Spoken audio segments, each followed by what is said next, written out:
Selamat siang Indonesia, Anda menyaksikan seputar Bali terkini pukul 11 WITA. Pemirsa, Kota Denpasar sebagai ibu kota Provinsi Bali ternyata masih memiliki kepala keluarga yang tergolong miskin. Jumlah kakak miskin di Kota Denpasar menurun dari 3.501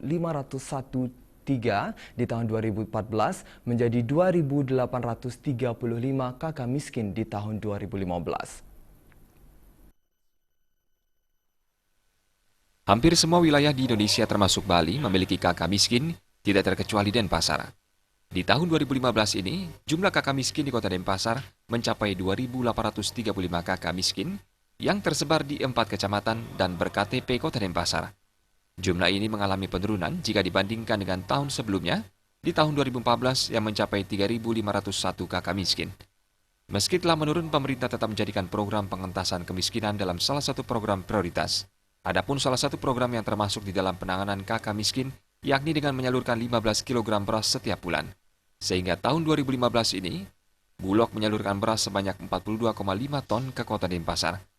Tidak saja bantuan beras untuk meningkatkan taraf hidup mereka, Pemkot juga mengajukan bantuan perbaikan rumah kepada pemerintah pusat. Kota Denpasar sampai saat ini masih ada 2.835 kakak miskin yang tersebar di 4 kecamatan.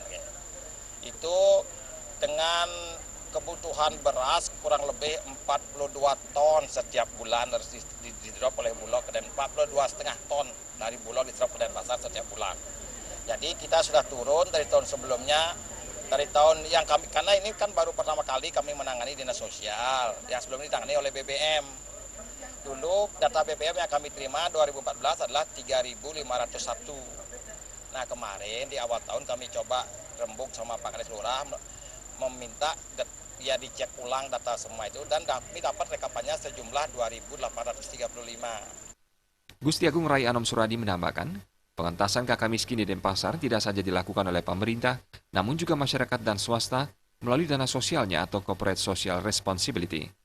Sementara untuk mewujudkan kemandirian ekonomi, kakak miskin juga memperoleh pelatihan keterampilan di berbagai bidang. Jenny dan Juliana, Bali TV. Pemirsa, demikian seputar Bali terkini kali ini. Terima kasih atas perhatian Anda. Selamat siang.